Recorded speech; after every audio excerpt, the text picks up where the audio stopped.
Hi everyone, this is Reshma Dukania, founder of Women in Code Plus Plus. Today's topic is more than just the basics in Java. By the way, every week I will bring up new topics not just related to Java, but helping women to transition to move towards coding. For this topic today, I'm assuming you're already a champion of basic Java and you're enthusiastic to learn more what Java 8 has to contribute. So let's get started with Java 8 features.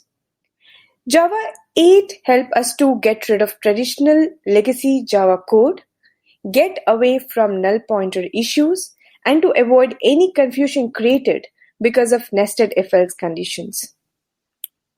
Today, we will discuss in depth three very important topics introduced in Java 8: lambdas, streams, and optionals.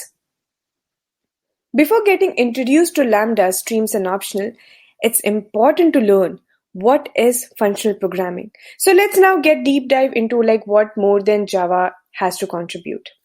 So you must have seen this concept of functional programming in languages like JavaScript, Swift, or Golang, or many other languages. So what exactly is this functional programming?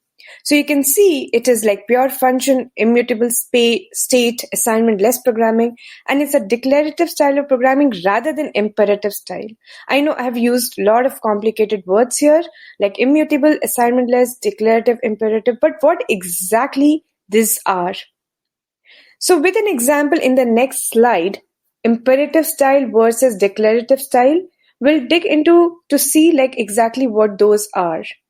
Imperative style is what to do and how to do it, whereas declarative style is only specifying what to do. Left screenshot will show you variable result. We are trying to modify this result variable in a for loop and assigning new value to this. This is not a good programming. We are making this variable mutable. In real world, changing variables values might lead to errors in production. We should be using assignment-less variable where we are not changing any value. Also, we have complicated for loop with if-else conditions. Sometimes it's hard to follow such programming flow.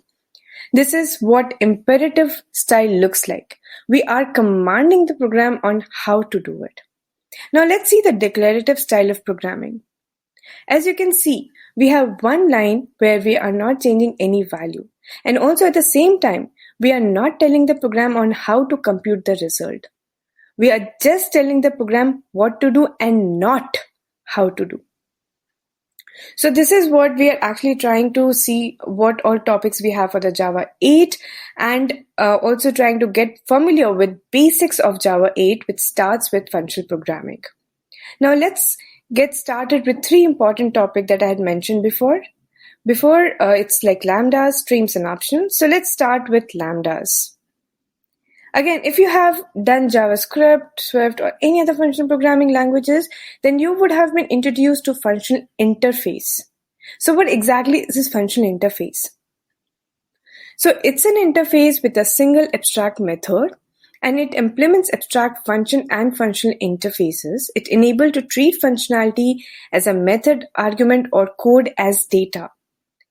Also with Lambda expression, it can be passed around as if it was an object or executed on demand. So we'll see with more examples like exactly what how functional interface works. So we have this abstract fun method which is declared and not defined.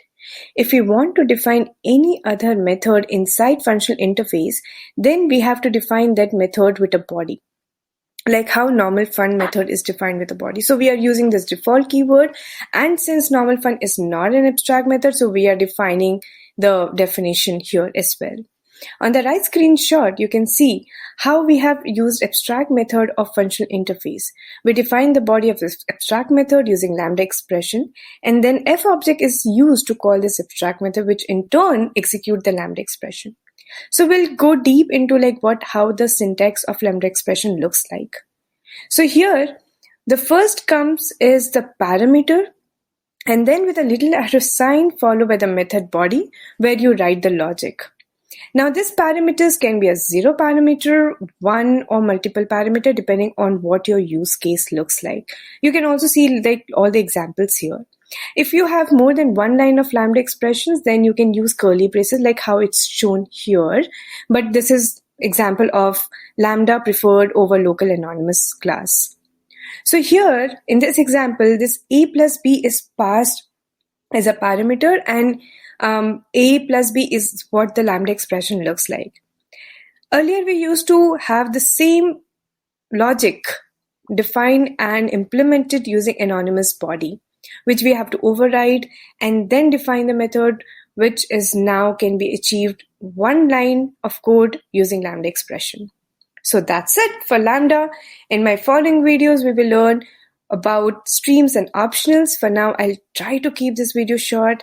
For any coding topic, inspiration, coding journey, coding skills, please feel free to put in the comment box and let me know what you want to know about. And also subscribe to my channel of Women Coding Update, and also follow us on the link in LinkedIn in the description that is being provided below. And as always, let us all women get together and help each other to go an extra mile, and let's become women to women in code plus plus. Thank you.